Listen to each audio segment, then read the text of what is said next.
embraced this idea and ended up leaving his people and going out for a lifetime of adventuring, this seems to cause Whitesnake great personal conflict.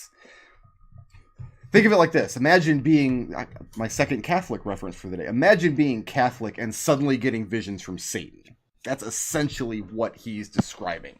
He's troubled by it, and it's something that he's continued to live with, but he has not turned entirely away from this red star. At this point, it very much sounds like he doesn't want anything to do with either of these gods.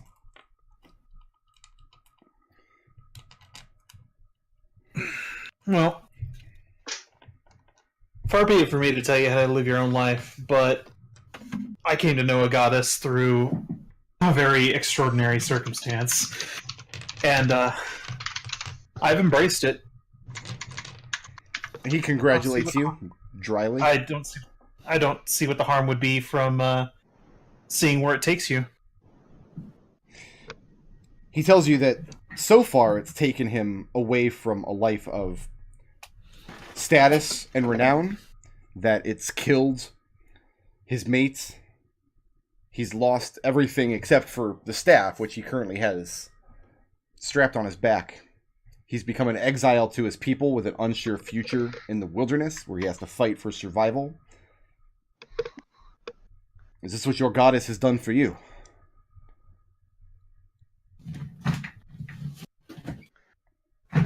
Maybe it was a path I was already on, but in the course of my travels, I found these people. Gestures to everybody and says, "That's got to count for something," I would say. And so he asks the rest of you. He says, "And you also revere this goddess. She has sent you all on this path." No, gods are dicks. My god's pretty great. I don't have a sugar daddy. I have an employer. Raazu closes her eyes, face palms, and says, "Well, I tried." It does seem Have you that heard the way? Asks Raazu. we all of us deal with the gods in our own way, then. Since what you've come out here to say. No, we want you to read something for us. Right? Right. Right. Like, that's it. Okay. Evangelism is not my strong suit, clearly. And Wendy kind of looks around there like, what, you want me to give him the book? I don't have books. Nobody has a book. You heard them say the thing. Right, Oh, I'll recite the thing that we got from the Bear Man. He says it's an old... Those are words of the old language. He asks you to recite them more slowly. Mm-hmm. And he takes a stick in a patch of mud, and as you're reciting them, you see him draw out ancient glyphs. And he studies them for a bit. And he tells you that it's a prayer, or perhaps a song. He tells you he's not sure what it means. He asks you that you've heard this in regards to the ladder.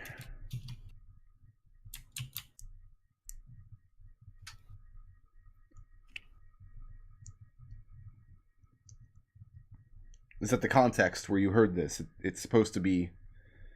He's confirming that this is supposed to be connected to the ladder. Yeah. Yeah. Okay. He tells you that Some sort of prayer. the easiest translation, the most direct one that he could name in the modern Yuan-ti tongue, is a description of 4 houses.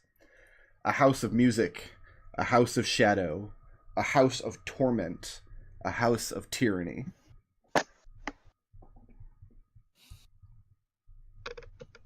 So it's a Yuan-ti prayer then. So he said a house of song. A house of music, a house of shadow, a house of torment, a house of tyranny. I vote we go to the House of Music and not any of the other places.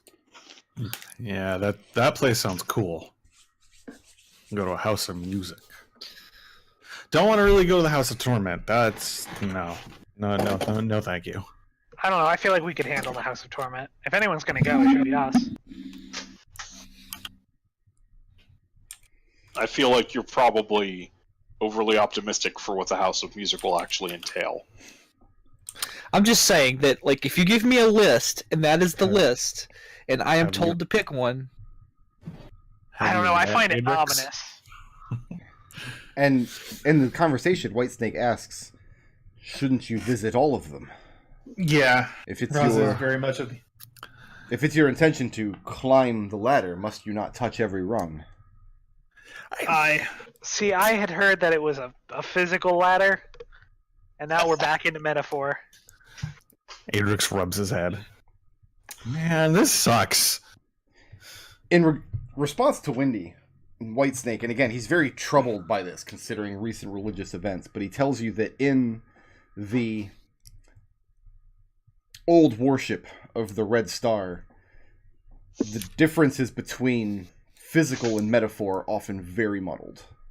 The Yuan-ti are a very literal people, so it's difficult to separate what once may have been metaphor from what is an actual description of a real-world thing or event.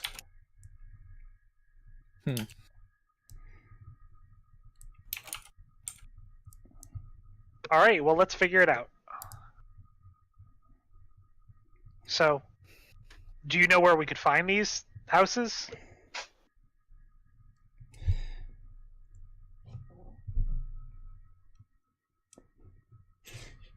He says, "Would that you had left one of those hydrolofts alive." They had recently come to the city, making promises of great power. I fear they would know more than I, or Wait. indeed any of the Yuan-ti. So you think if we go where they came from, we'll find out more information about these rungs? He says if you knew where they came from, he has connections inside of the city that would pay very dearly for that information. But I don't think we do. we have a general idea of where they came from, actually. I think, and I could be misremembering here wrong, but I'm pretty sure they came from up here. Because they weren't the Hydrolofts servants of was it Asmodeus? No, we don't have any Asmodeus in this campaign. What was the guy's name? Mammon. Mammon, right. Sorry. I got my devil names mixed up. Is Birdie asking this of Whitesnake? Well, I'm just like Or are you just musing? musing kind of out loud.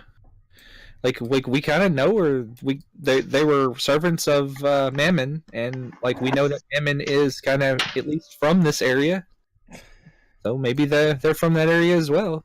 Whitesnake tells you that there was a guarded passage in one of the tunnels from the ravine that led to a path that, if one were to take it, would take them all the way to the top of the mountains, which even from your position here in the marshland tower above you in the distance to the north, this imposing, impossible wall. He tells you that the entrance was guarded because in time immemorial foul things were known to come from it. Sounds like that's the place we need to go. He tells you that reaching this passage would be impossible for him because the only way he knows to get to it would be the city, which is not safe right now. But for silent assassins who breathe water like air, perhaps you will have more luck. We have to slip back through the city then. No, he's saying you pointedly wouldn't have to do that because you have ways to access the waterways in the area without going through the city. Indeed, that's how you got into and out of the lab to begin with. It's true. He asks, why do this? Why do this thing? Why not simply march away from this? Why pursue this danger? Has your goddess instructed you to do this? We're just trying to make the world a little bit better. He tells you that if this was your goddess, that his advice is to defy her. That no good comes of this. Honestly, I think my goddess is pretty detached from things that don't affect her realm, but the way I see it, might very well could. Besides, how are we going to know if good is going to come from it unless we go there and find out? We make That's the what good. my god would say. No good comes of it. We make the good. That's why we do it. He tells you that he can give directions to the entrance of this underground path, but he can only do so from the temple inside the Yuan-ti city. He doesn't have any actual knowledge of the waterways underneath. So you guys would have to spend some time kind of extrapolating from his directions to figure out a way to get there. But it should, in theory, be possible as long as your water breathing holds.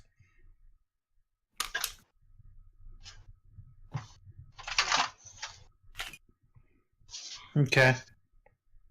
I mean, whatever information you have for us, that would definitely be helpful. Then yeah, he gives you the information you need. He tells you how you would reach this path from the Yuan-ti city.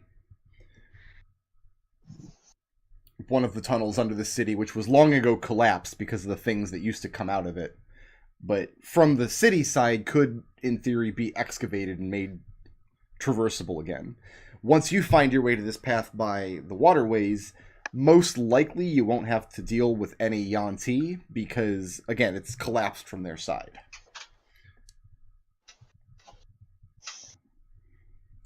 But the whole time he's explaining how to get to this place, he's got this tinge of disbelief to him. Like, you barely escape with your lives once. Why would you again go into the Dragon's Maw like this? He doesn't get it. He doesn't understand this concept of we need to do a good thing because it is good. To be fair, neither does Birdie. Did you guys leave Rolf with Arcadius and them? I want to talk about Rolf for another 30 minutes. Let's have some more Rolf chat. Does he want to stay with Arcadius? Rolf and wants the to do others? whatever you decide to do with Rolf. That's the name of my podcast, Rolf Chat. We can send Rolf off to be with that guy from last week. Off on a farm. He can marry that guy's daughters. I will say that, Rolf, I think it best for you because it looks like our road gets more and more dangerous the further north we go. Yeah, okay, cool, thanks. So yeah, And that's Rolf the is end of gone Rolf. before you even finish the sentence. yeah, that's what I thought. Throws a smoke bomb and disappears. Blocks us all. Blocks us all on Twitter. Oh, if I ever find out RPG Advocate has a Twitter. You have to get a burner account. So you guys have directions, and I mean, you'll have to do some explorations underwater in the area. You can embark from the Degdecarans easily enough. Mm-hmm. But you were able to find your way into this lab, and you know it has to be in the vicinity. Do we want to do any downtime actions before undertaking this next adventure? I would like to identify... Sorry, I'm choking to death. Good. Don't. Adrex wants to study his Arcana. Okay. His Arcana tutorials. Red needs to identify some poison still. I'd like to finally legend lore this trident of mine. Okay, we're going to do these things one at a time here. I'm missing a very important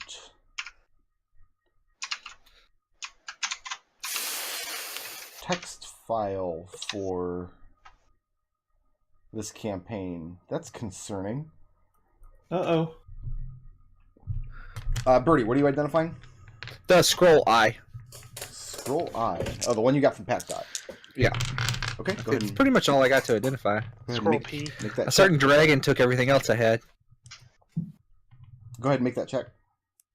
No, you gave it willingly. Well, somebody had to punch a kobold. Let's see. That is... Immaterial. 23. 23. This is a Yeah. scroll of conjure woodland beings.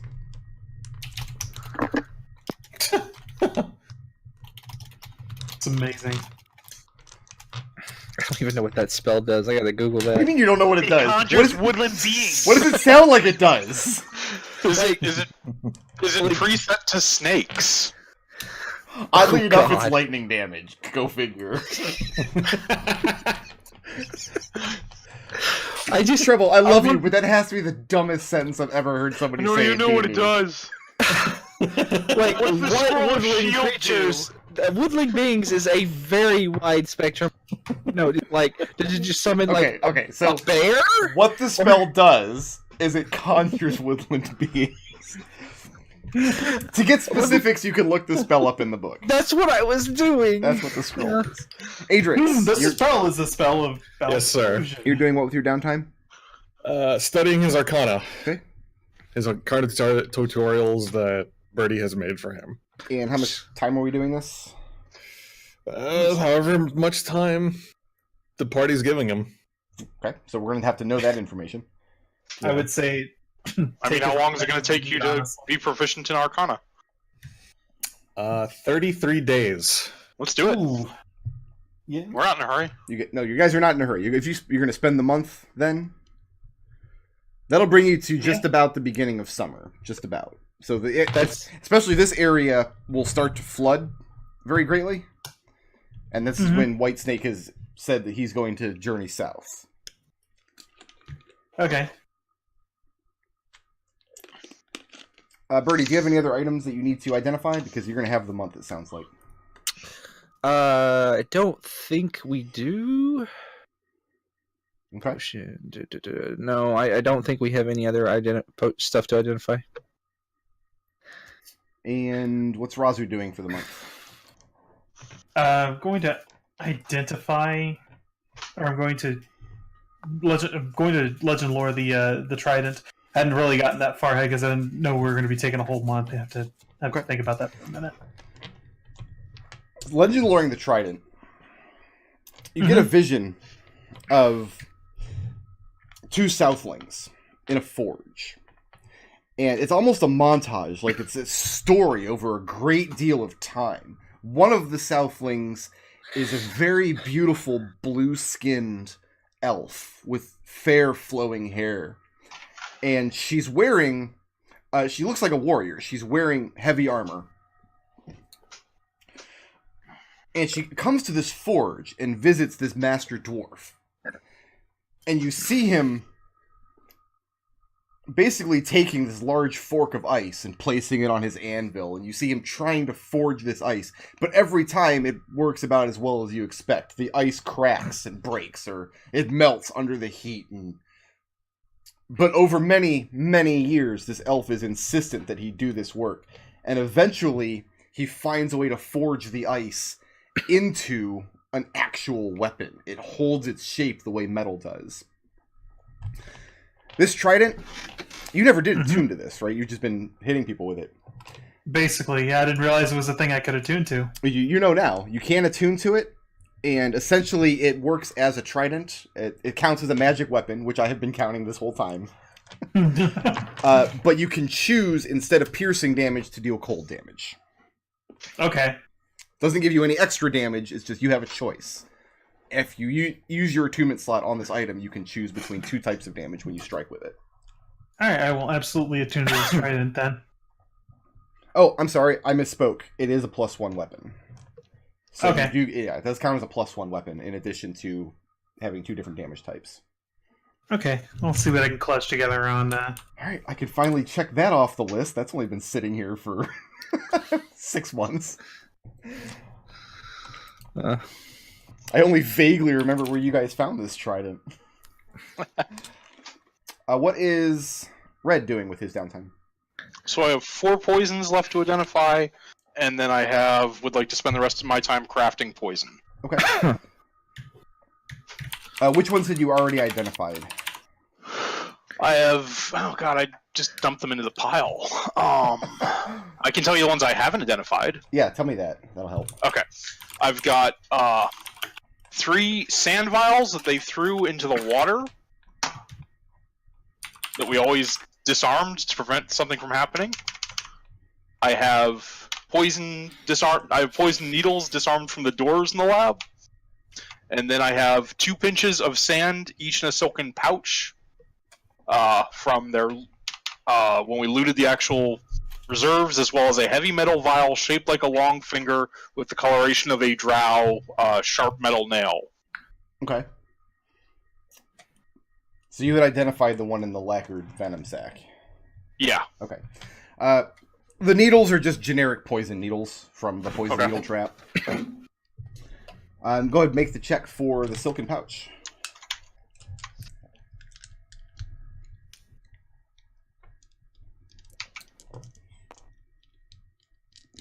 19. This is 2 doses of pale tincture. The stats for that are in the DMG in the poisons chapter. Pale what? Pale tincture. And then the drow? Yep. Go ahead and make that check. That would be a 20. The metal vial shaped like a finger. This has a sharp nail that can be used to administer up to 3 doses of drow poison. You can choose when you strike with this object. It's just a standard strength or dexterity to hit roll. You can choose to administer 1, 2, or 3 doses of poison at your discretion by varying pressure on part of this metal concoction. Once you've administered all 3 doses, you can refill it with any sort of potion, or any sort of poison that can be administered by injury. Okay. This is effectively a delivery system that lets you put more than 1 dose into somebody at the same time. Which I think with drow poison is almost certainly fatal.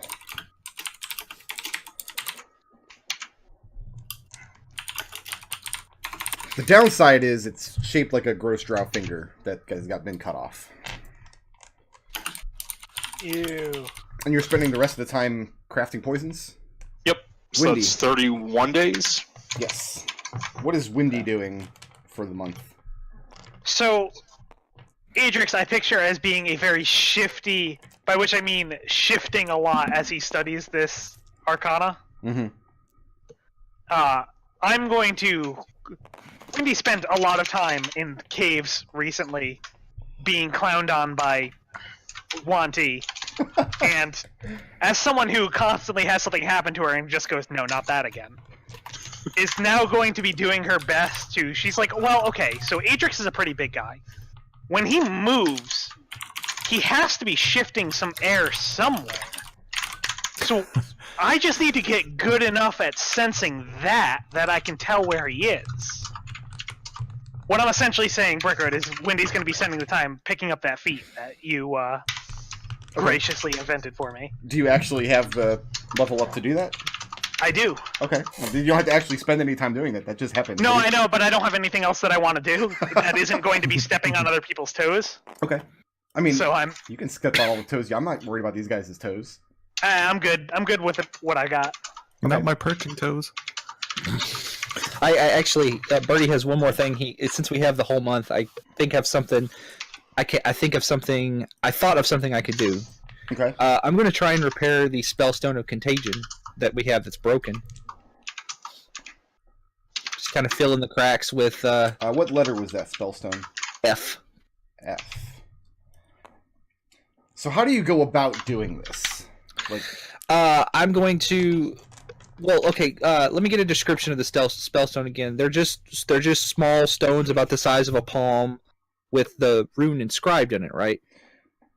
yeah, they're all pretty much uniform in shape and coloration. They're all a mottled gray that with cream colored rivulets. This one doesn't have the little rivulets. Instead, it has deep, deep cracks. Let me ask. Well, this. I was going. What is Birdie's understanding of the contagion spell? That it causes disease. Okay. Make Like, make an Arcana check at disadvantage. Like, we have used the contagion spell before, and Right. So that's why I'm asking. Like, what is Birdie's understanding of what this spellstone is? Like, what is he expecting will happen? Because that might guide him into attempting to repair it. that is a 13. Somebody is typing furiously. That was with disadvantage? Yes, I got a 7 and a 2, so that's plus 11, so 13. Okay.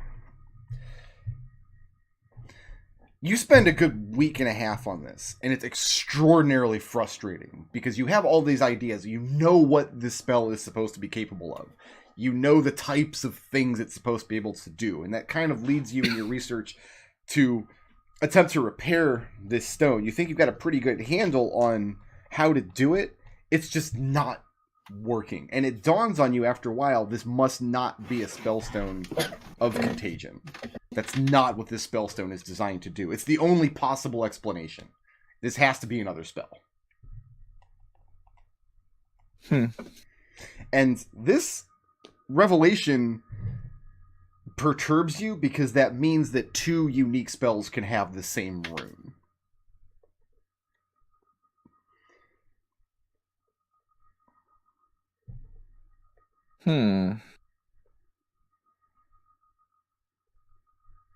So that took about a week and a half. What do you do with the rest of the time? Well, I'm going to actually do something incredibly dangerous with the broken spellstone, and that's try to just invoke it and see what happens. Try to invoke it? In what circumstances? Like, where are you? What's around? Just in a clearing away from everybody. Well, away from, but in sight of everyone else in case I just fall over dead. So you have everybody in one side of a clearing, and you stand on the other side, and you try to invoke the spellstone? Right. I guess I'll aim it at like I'll get different things. Like I'll get like a dead rabbit and a rock and a tree. So I have a living thing, a dead thing, and an inanimate thing, and just try and use it on them. Make an Arcana check. Again, at disadvantage. We'll just throw that 20 away and replace it with a 9. That's a pretty good disadvantage roll. Wow. So you okay, you guys are going to stand over there. I'm going to stand over here with this dead rabbit. And how did you kill this? Is this like something that Raazu shot, or did you just go find a decaying rabbit carcass? Like, I'm very curious as to... No, it was just a rabbit that was hunted, like, for dinner. Oh, a rabbit that was hunted for dinner has been eaten. No, I mean like we had like it's a spare rabbit. It's a rabbit you hunted for dinner. I shot it with an arrow and killed it. So you stand there with the stone, and you've invoked spellstones before, and you're like, whatever this is gonna do. First thing I need you to do is make an intelligence saving throw. That should actually be better for Raazu. You're not near Raazu. No, you're there on the other side of the clearing. Birdie, are you dead yet? Well, that is a 26. A 26, okay. Yeah. And you can take half of this low damage roll. 9 points of psychic damage as backlash from this stone. It doesn't feel like it heats up or splinters or anything. It just feels like the magic of the stone doesn't discharge properly, almost certainly due to these cracks. And you feel it hit you in the brain. You drop the stone and blow over backwards. The rest of you, standing on the other side of the clearing, watch this happen to Birdie. He gets zapped and falls over. The dead rabbit laying on the rock in front of him, it looks like somebody flips it up into the air with a big pancake flipper. This thing that's got this arrow wound in its chest, and for a moment you watch it hit its feet and twitch and look around terrified, and then it dies of its wound. Raazu's eyes get real big at that. Birdie, you're unconscious, by the way. Okay, cool. Raazu runs over, tries to slap Birdie awake. And after a few moments, Birdie, you snap to, and everything's blurry, and you have a splitting friggin' headache. When Raazu runs away, Windy steps over next to Red and says, "Does that mean that rock is Osprey?" Birdie, I think that rabbit moved after whatever you did to that. Is my rock okay? I think Osprey drags you along the bottom of the sea first. Raazu picks up the rock. Any worse for wear? No change in the rock. You mean the rock that he had set for magic, or the spellstone? The spellstone. It looks the same as it did. Hand it back to Birdie and say, I think I think you're meddling in Osprum's domain there, little guy. And And Windy back shoots to- a pointed glare at Red. Birdie, make a check to identify the spellstone. Are we advantage, disadvantage, normal? Just normal. Oh, well, that's a 1. I'm going to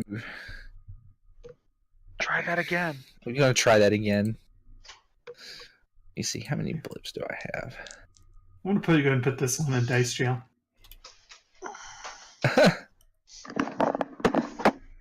No, I've got all my blips. Okay. All right, That's so fair. that's 22. Okay. This is a spellstone of Raise Dead, which just happens to have the same glyph as Contagion, I guess. I don't like that. However, it's extremely badly damaged, and attempting to just discharge the magic from it was dangerous enough. Attempting to direct the magic in a way that is helpful, you think would be extraordinarily dangerous until this spellstone is properly repaired or replaced. Well, I'm going to keep repairing it in all of my downtime until I can get the dang thing to work. Problem is, you can no You longer should- do that because Oh. Contagion, I would have allowed it because you're familiar with the spell, you've seen it in action. Mhm. Raise Dead, you'd have no idea how that spell would function from an Arcana standpoint. As far as you're concerned, the only way that happens is somebody comes walking out of the ocean really hungry a few days later. Why don't you find Griagro and ask him? Maybe he knows.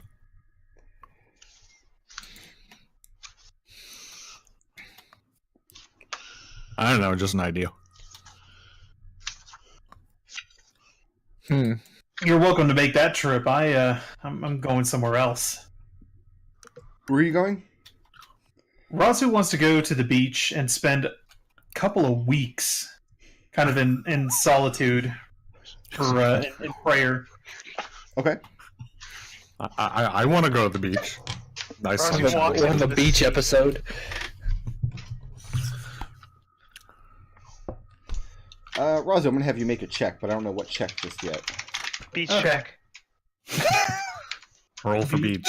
I'm not proficient in beach. Sorry. You're not proficient in beach? That's too bad. Yeah. I feel like you should be. Make an intelligence religion check.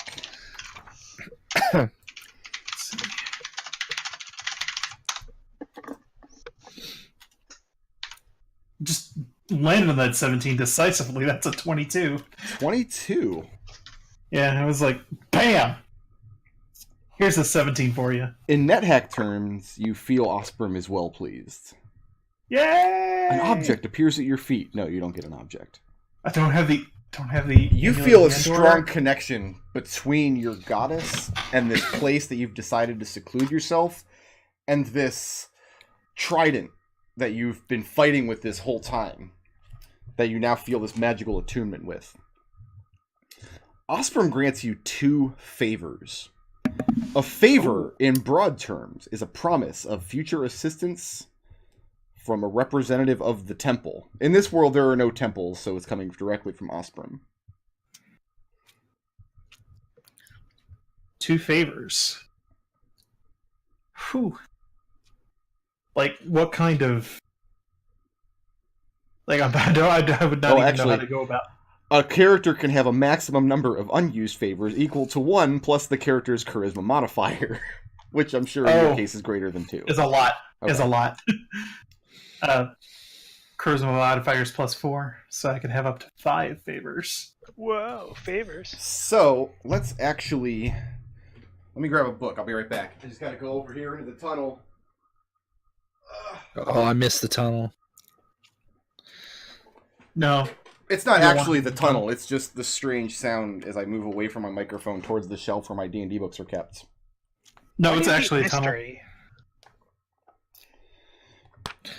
Here's what we're gonna do, then, Raazu, because Okay. there's no Temple of Osprey to ask favors from. Mm-hmm.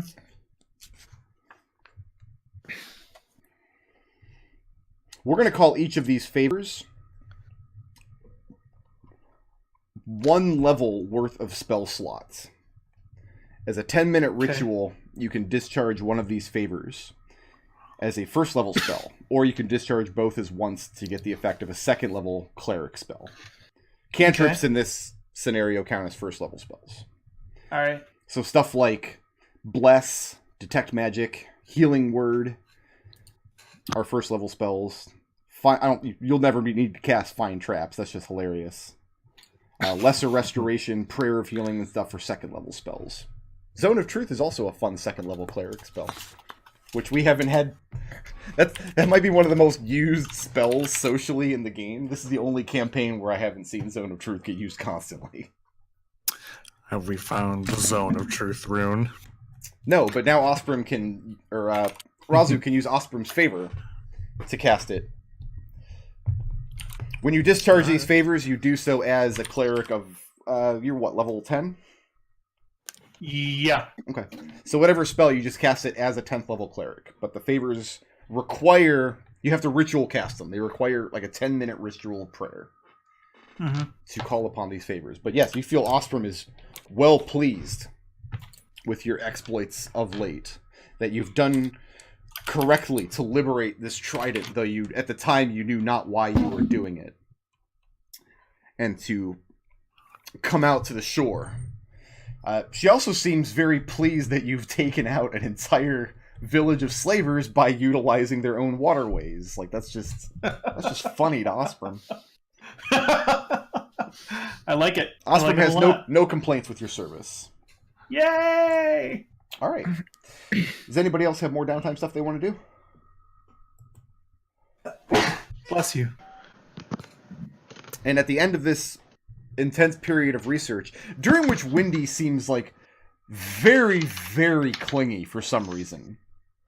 Adrex. The whole time, it's like she's right there, always. You're not sure why. She keeps asking, wait, did you move? I'm always moving. My back hurts. And at the end of it, you become trained in Arcana. Yay. And Adrex goes through his journal looking at all the runes created. Mm-hmm. And part of him is like, wow, okay. That's a little embarrassing because I get how this works now. Make an Arcana check. Okay. God damn it, Brick Road. That is a 22. 22. You look at the runes, and for a moment you're like, oh, these are dumb. But then you think about it some more, and you're like, wait a minute. All these runes are just arbitrary lines. At some point, back in the primordial whenever, somebody must have come up with these runes. Like, some intelligence must have created them for a specific purpose. There has to be some magical mechanism by which Adrex runes could be imbued with power. Yeah, So that's where I was going with that too. Wow. One of the Discworld books is called Equal Rights. It's really good. I mean, all the Discworld books I've read have been great. You should read them all. But this one, like, all wizards in this world are men. And so there's a weird quirk of cosmology, and the newest wizard that's born is a little girl. And so they won't formally train her, but the book has long descriptions of her using magic and how, like, looking at magic colors and shapes that, like, she can't describe or explain, but they make sense to her when she thinks about it. That's how I imagine Adrex is now approaching these Adrex runes. Like, just on some level, these make sense, and now we just... There's got to be some mechanism Some by way to which... make it work, yes. All I gotta do is find the energy source. So at the end of it, Birdie's That's like, so now that you know what magic is, you're going to throw those out? Adrex's like, nope. No. I'm doubling down on making them real. That's incredible. I regret all of my life decisions now. I'll use the Adrex runes, Adrex. I would use Adrex runes too. Thank you, Wendy. No problem. Thank you, If Raazu. only to spite Birdie, that is. I mean, if they work, I'll use them. You meet a traveling merchant in the region who had recently been through lesser hedgehog pastures, and they explain that they've named a drink after you. Ah, So everything's perfect there, and there's no reason for us to go back. Exactly.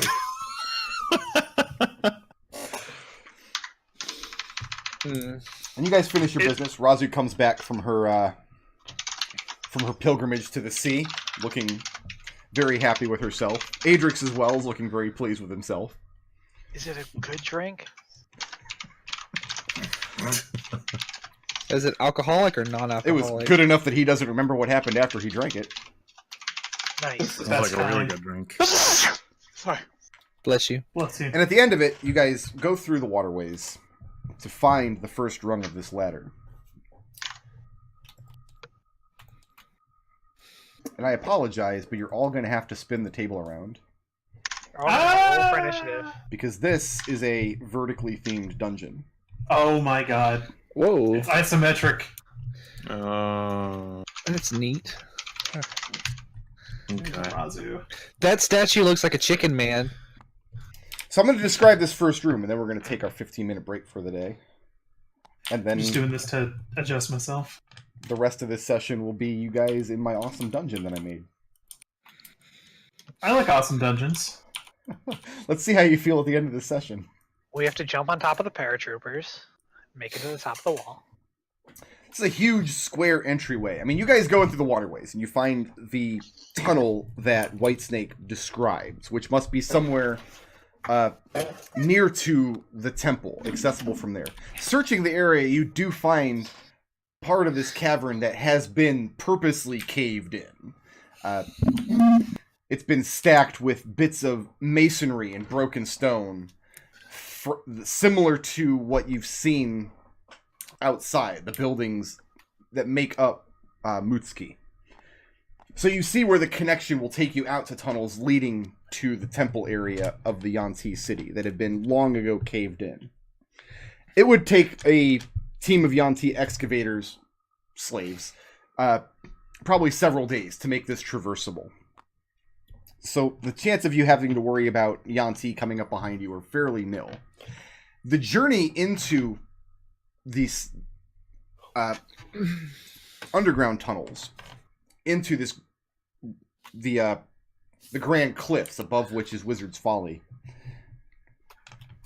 is quite long. You travel for a long period of time until you start to see branches off that are worked stone. They're constructed tunnels that intertwine with this network of caves that you're traversing.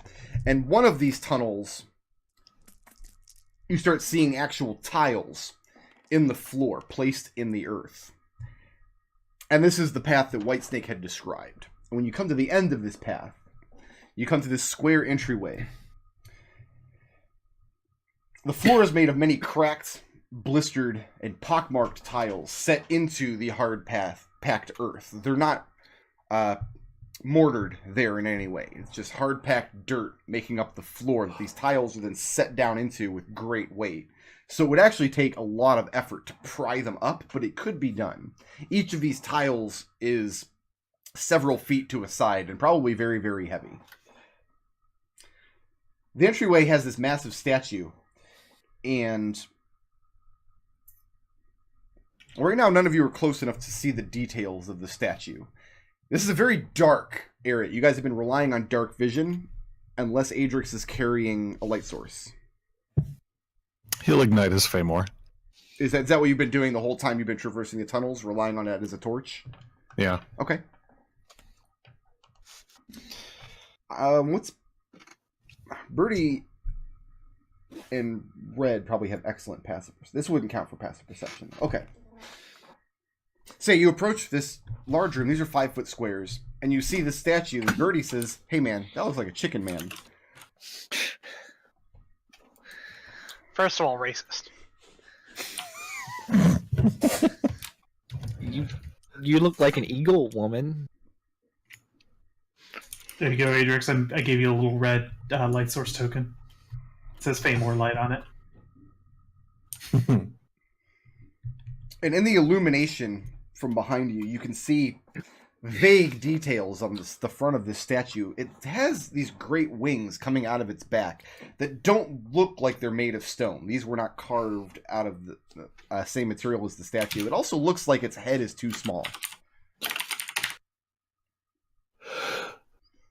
You have this area just in front of the door illuminated by Adrex's torch. Looking up, this long vertical shaft, I mean, it just disappears out of sight, out of the range of anybody's dark vision. I think Nodal would we get this back to Windy, the dim light torch? I mean, I'll carry whatever you want. Adrex, when you carry the torch close enough, it's standing on this central dais. It's about 8 feet off the ground. So you actually have to, if you want to see the features of the statue, you're going to have to place your torch up top, or your sword up top, and then hoist yourself up there. Because it's almost, it's actually taller than you are. Adrex isn't 8 feet tall. No, he's a Leg smaller up. Dragonborn. I can give you a leg up. All right, let's do it. Sounds like a great idea. Boom. Adrex climbs up, and you hold this torch up. The statue, it was once of a human knight. It's wearing armor. You see its hands, one of its hands is broken off. You see the place where he might have been holding a greatsword in front of him in like a venerable way. Not over his head like he's about to strike, but more like he would be standing, like standing vigil. With both of his hands are on the hilt of this sword, and then the blade of the sword planted in the ground in front of his feet. You see where this sword might have been, but it's no longer there. Just his empty hands, one of which is broken. Looking at his back, you see this bizarre set of leathery wings that have been affixed to it with a sequence of metal rods bent and driven into the back of the statue, just spread wide. They don't match the statue at all. Holding your sword up and looking at the thing's head, you see the head, it looks much smaller because it's been altered. Instead of the shape of a human face, it's been chiseled and worked into the shape of a dragon's head. But because there wasn't enough material to make it actually look like it belongs on the statue, it looks like this human statue wearing armor has a comically tiny dragon's head. See, Adrex, I'm telling you, start following my god. That could be you. Adrex, Don't be ridiculous. That's terrifying. Why would you want a tiny head? Adrex, your back. You've been scratching your back a lot lately. What's up with that? It hurts. I don't know why. This statue's weird. What's everybody else doing while Adrex climbs up to examine the statue? I'm just standing there at the base of the thing watching Adrex. Okay. What about the other three of you? I mean, I would probably go and investigate the base. I would probably make my way around the base and do an actual investigation on it, see if there's any secrets or hidden releases or anything. Make an investigation check. Oh god, all the dice are at a 90-degree angle. This is Can I aid him in that by using my masonry tools to tell him where such a device would have to be hidden? There's no actual masonry. Like I said, the tiles of the floor are just set down into the earth. Like you could use masonry tools to pry up one of these tiles if you wanted. That's a 13 on investigation. Okay. Nothing jumps out at you at the base of the statue, but looking at the ground as you're moving around, there is a seam in between each of these tiles where they're just pressed down into the earth. And the glint of Adrex's light as you're coming around the left side of the statue is shining down, kind of illuminating the ground beneath you. Looking at the earth, you see there are something weird about it. You hunch down, squeeze your fingers in between two of the tiles and bring up a pinch, and in addition to just the soil that you have in your hand, when you rub that away, your fingers are kind of partially coated in this very fine, silvery powder. And examining, you see traces of this in between all of the cracks of all of the tiles that you examine. As for the base of the statue itself, it's just stone blocks stacked up to bear the weight of this statue. Are they mortared, or is it just cut well enough that they can stand on their own? No, you don't see they're mortared at all. They're just fitted here. They're just stacked up. What's Windy doing? Windy's just going to be kind of investigating the statue itself, because apparently it's been altered fairly recently. Or rather, that's what she's going to be attempting to figure out, is like, how recent was this done? Is there like residue still around the statue? There's not actually. The dais itself, when you climb up there, go ahead and place yourself there because that might be important when we come back from our break. No, what? When you climb up there, seems relatively clean of debris. In fact, all of the tiles in the area do. Examining the work on the statue itself, I mean, it's laughable. Like, no, it's almost an insult to the art of statue carving. Like, They if did you their were best. if you wanted to have a dragon head on this statue, there are lots of ways to do it that would have been better than just chip away at the thing's head until it kind of looks like a dragon. As for how recently this was done, it's hard to say. The statue itself seems to be ancient, very, very worn. The only part of the statue that seems to be broken is the hand. The hand looks like it probably broke off long, long, long ago. And the work on the head is not ancient. You're not sure how modern it is, but it's definitely not from time immemorial. Right.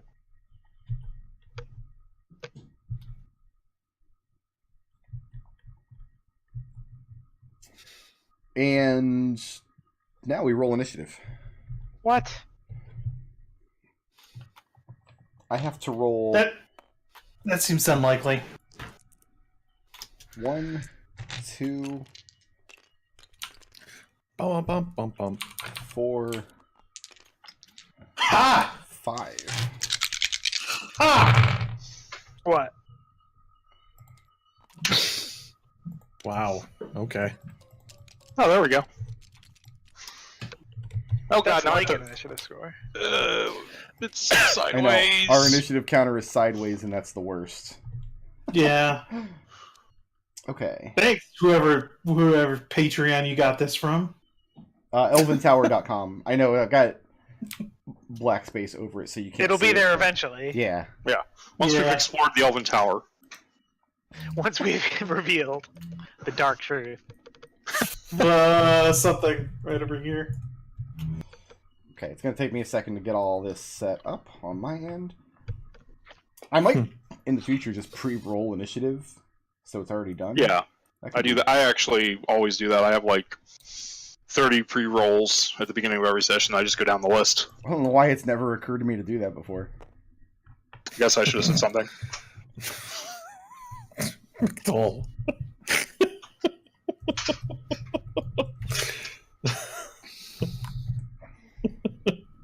There you go. Fumble. Instead of juggling 4 different text files here. Juggle every text file. I feel like I've stolen McDohl's initiative. I feel like an initiative thief. At least you're admitting to be being a terrible person. I feel like somehow your power is flowing into me. And it's delicious.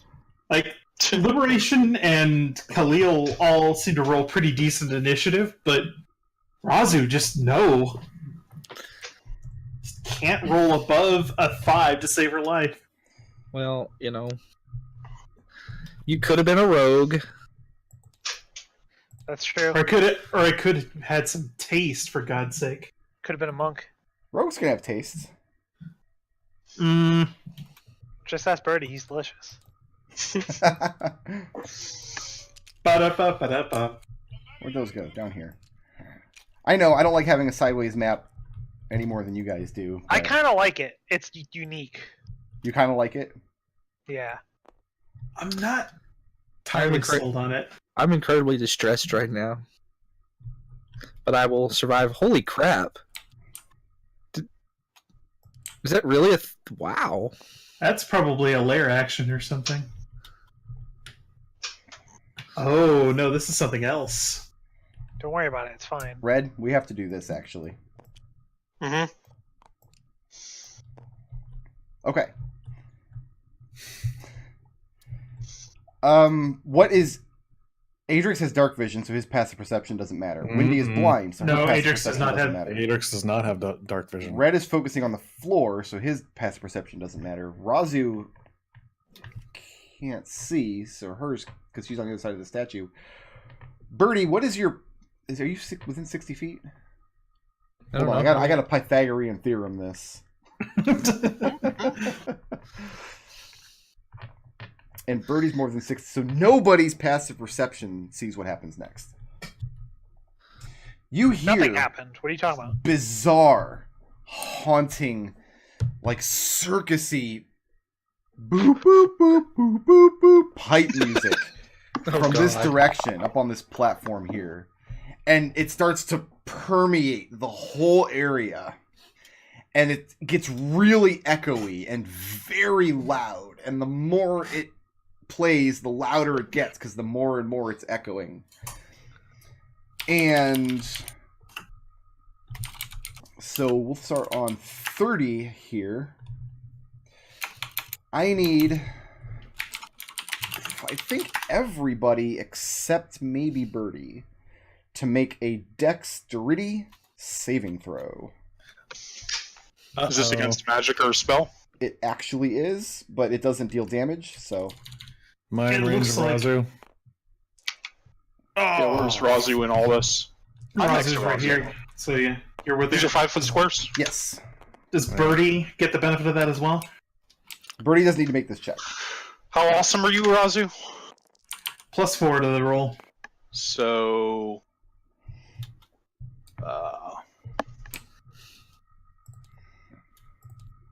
27. 27? It probably helps if you guys know what DC you're looking for, right? Yeah. I mean, not really. I rolled the same amount as you. You're looking It's for a 13. DC of 15. That's Fail. not the one I wanted. Yeah. Nope. No good. Okay.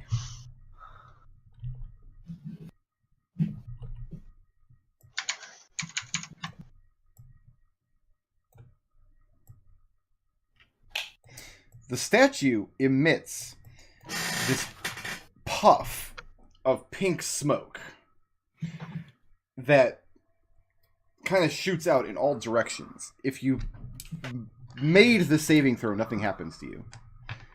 If you failed the saving throw, you are covered in fairy fire. And your body is giving off this pink, dim glow. Red, you watch as this powder floats out basically to the edges of this square, and it settles, and wherever it settles in between the tiles, it activates this silvery powder, and the whole room becomes very brightly illuminated by fairy fire. So it's like a grid on the floor? Essentially, yes.